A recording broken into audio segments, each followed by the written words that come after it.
Hello my dear students, Gayatri Vidya Mandir उच्च माध्यमिक विद्यालय सांचौर जिला जालौर के हमारे इस YouTube चैनल पर आप सभी का एक बार फिर से स्वागत है।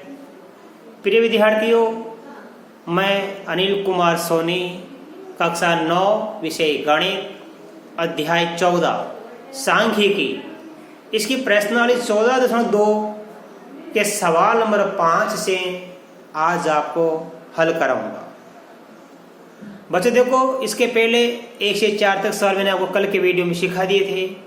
अब देखो सवाल नंबर 5 आपके पुस्तक से मिलान कीजिए। इसमें लिखा है, एक नगर में वायु में सल्फर डाइऑक्साइड का सांद्रण भाग प्रति मिलियन पार्ट्स पर मिलियन ppm में ज्ञात करने के लिए एक अध्ययन किया गया।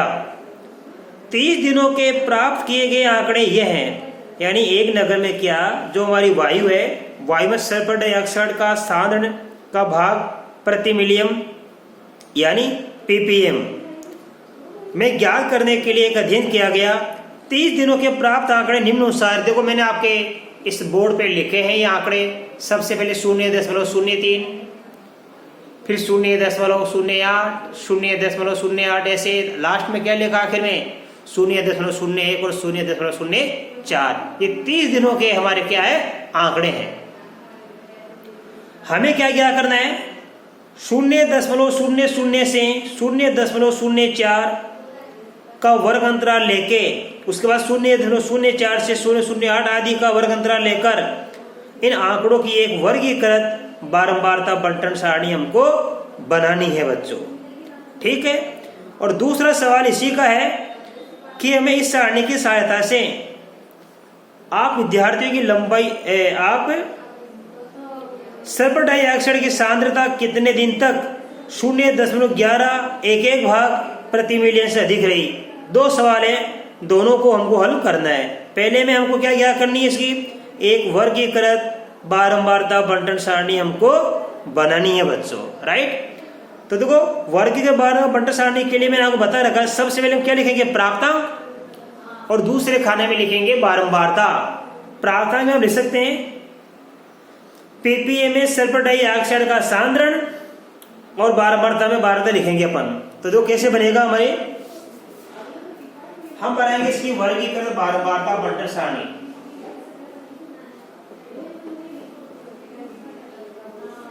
वर्गीकृत बारंबारता बंटन सारणी, ये बनाएंगे हम। अब कैसे बनेगी, देखो सबसे एकदम यह लिखेंगे, देखो ppm क्या लिखेंगे, सल्फर डाई ऑक्साइड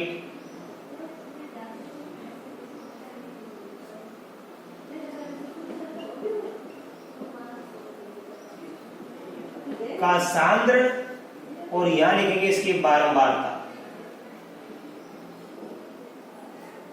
ठीक है। ppm में सल्फर डाइऑक्साइड का सांद्रण ppm में कितना है, और उसकी बारंबारता पे दूसरे खाने में लिखेंगे। तो सबसे पहला जो हम वर्ग अंतराल बनाएंगे वो क्या लिखेंगे, हमारे पुस्तक में दिया हुआ है 0.00 से 0.04।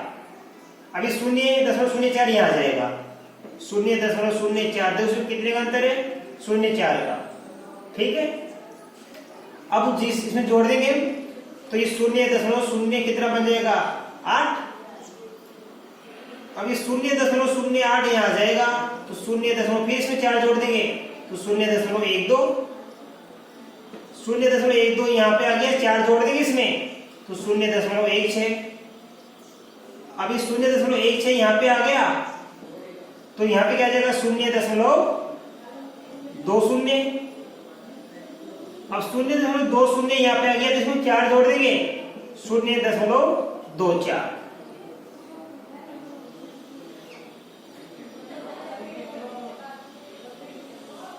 अब देखो हम इसकी गिनती करेंगे बच्चों कि 0.0 से लेके 0.3 तक की संख्या हम गिनती करेंगे। ठीक है, देखो कितनी आ रही है, एक के बाद देखो हमारा 2,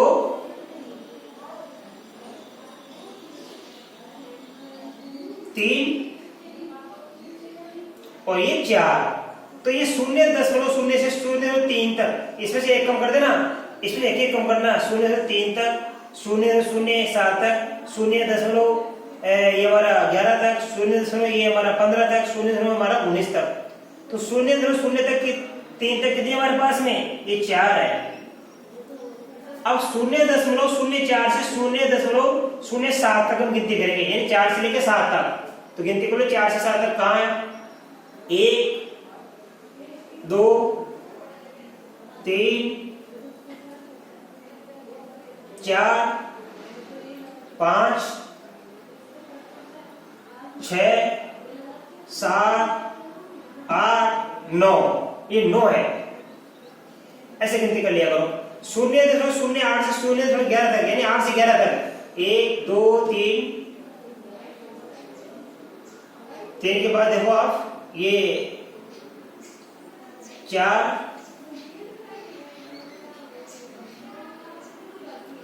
4 के बाद में ये हमारा हो गया 5, 5 1 6, 6 1 6 होगा, 6 के बाद में 6 1 एक बार और गिनती कर लो हमारे पास में 0.08 से 11 तक गिनती करनी, 11 तक, 8 से 11, 1 2 3 के बाद ये 4, ये 5, ये 6, ये 7, ये 8, ये 9, ये 10, 9 आएगा, 9 ये नीचे भी करना 9। ऐसे 0.12 से 0.15 तक, तो 12 से 15 तक की गिनती कर लो आप। ये 12 से 15 तक की गिनती कितनी है हमारे पास, गिनती कर लीजिए आप।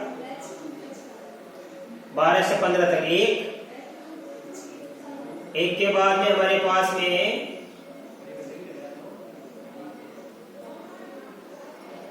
12 से 15 तक वो गिनती कर लो, कहाँ है ये देखो ध्यान से।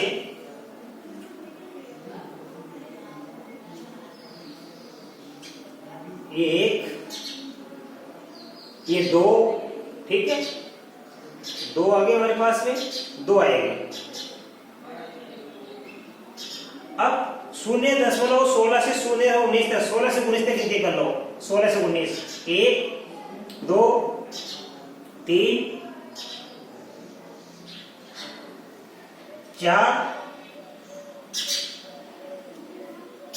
4 है।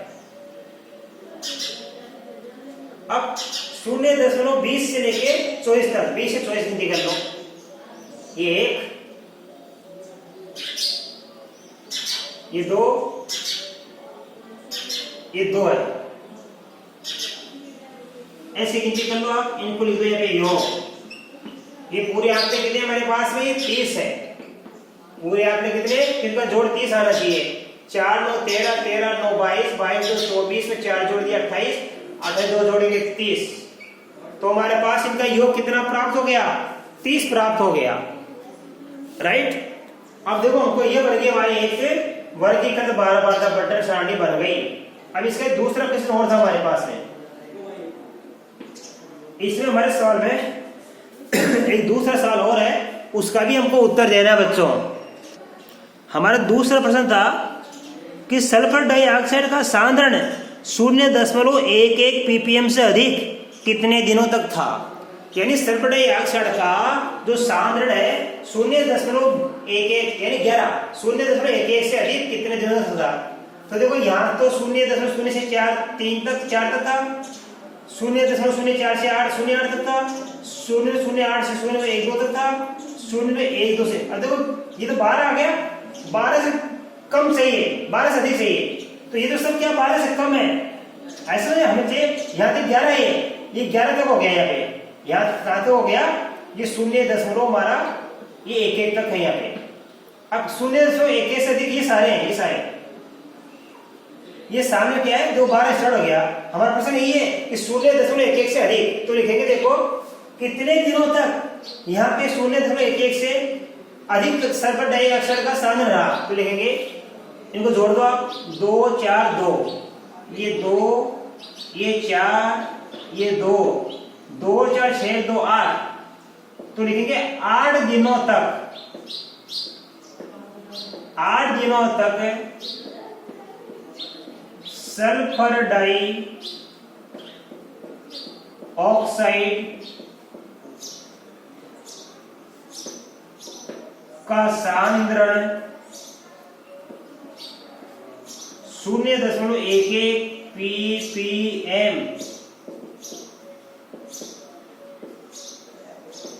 से अधिक था। तो सल्फर डाइऑक्साइड का सांद्रण 0.11 ppm से अधिक कितने दिनों के लिए था, 8 दिनों के लिए। देखो इसमें कहां तक है, 0 से लेके 0.03 तक, इसमें 0.4 से 0.07 तक, इसमें 0.08 से लेके 0.11 तक, तो ये 11, तो ये 11 तक यहाँ पे है। 11 से अधिक का है, इस सब 11 से अधिक वाला है, तो 11 से अधिक 8 दिनों तक हो गया, अर्थात सल्फर डाइऑक्साइड का सांद्रण 8 दिनों तक 0.11 ppm से अधिक था।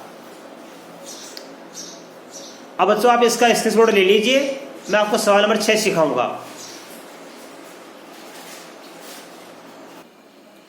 अब देखिए बच्चों सवाल नंबर 6, 3 सिक्कों को एक साथ 30 बार उछाला गया, प्रत्येक बार चित यानी हेड आने की संख्या निम्नानुसार है। देखो मैंने आपके सामने बोर्ड पे लिखी हुई है, ये 30 बार उछाला गया सिक्के को और प्रत्येक बार चित जो आया उसकी संख्या मैंने आपके सामने बोर्ड पे लिखी है।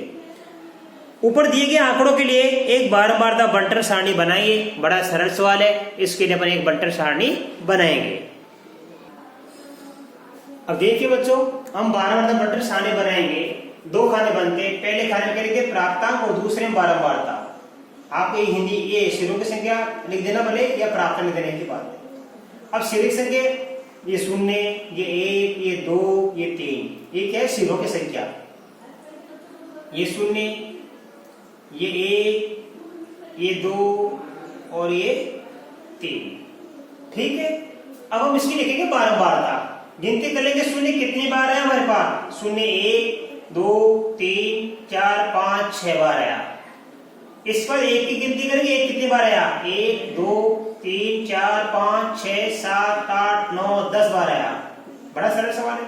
2 कितनी बार आया, 1 2 3 4 5 6 7 8 9, ये 9 बार आया हमारे पास।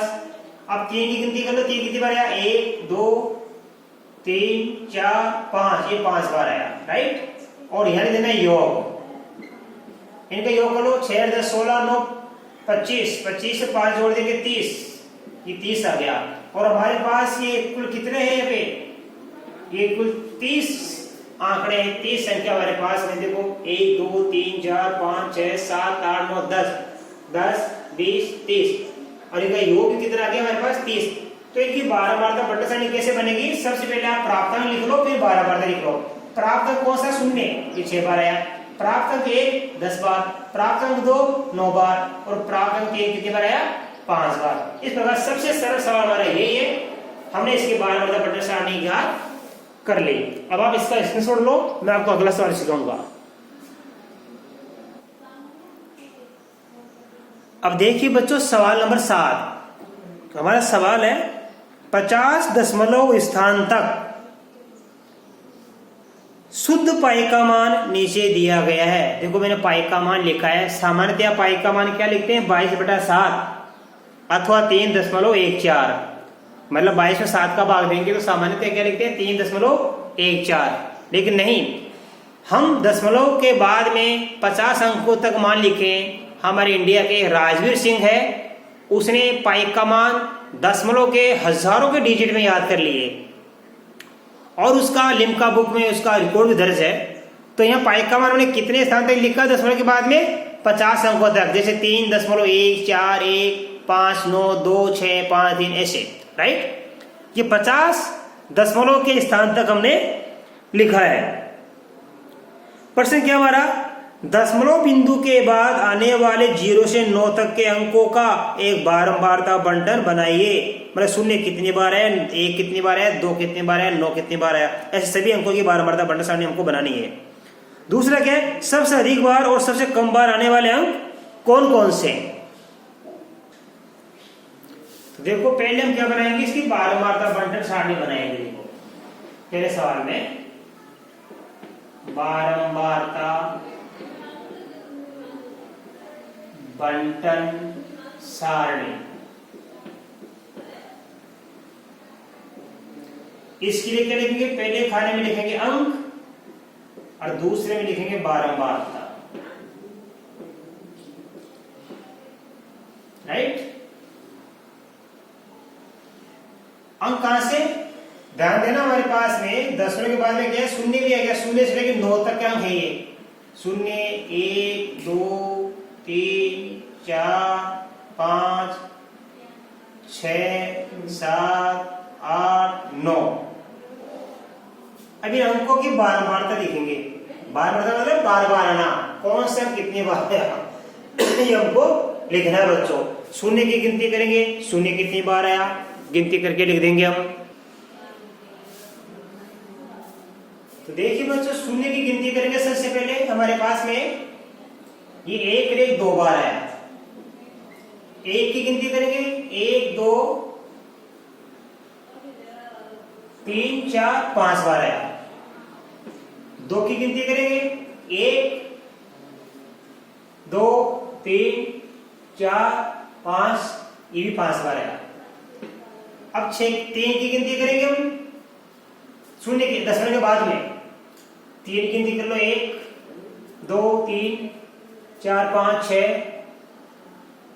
ये 7 ये 8।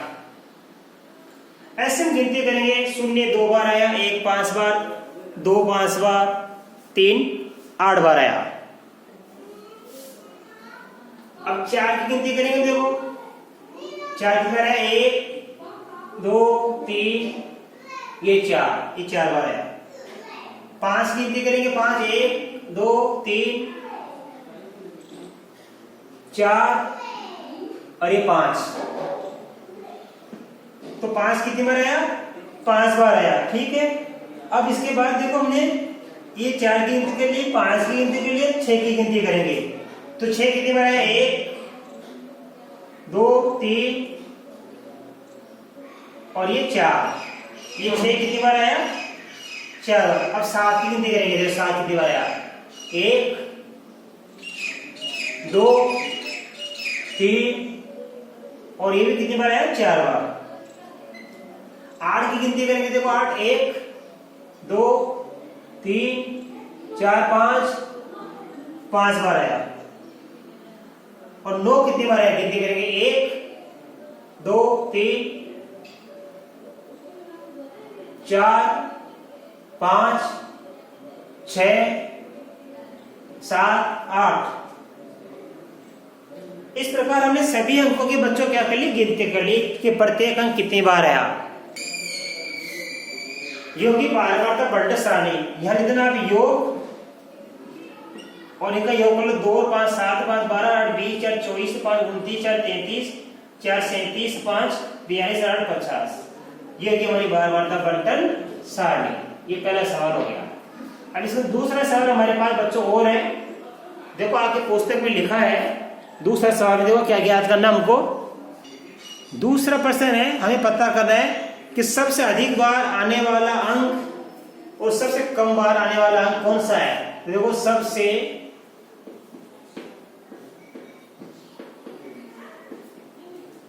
अधिक बार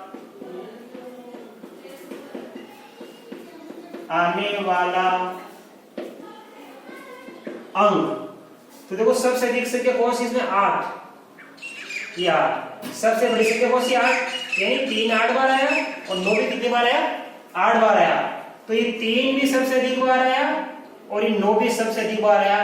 तो दो संख्या होगी। सबसे अधिक बार आने वाली लिख लो आप, या आने वाले अंक कौन कौन से, 3 और 9 है ये आंसर।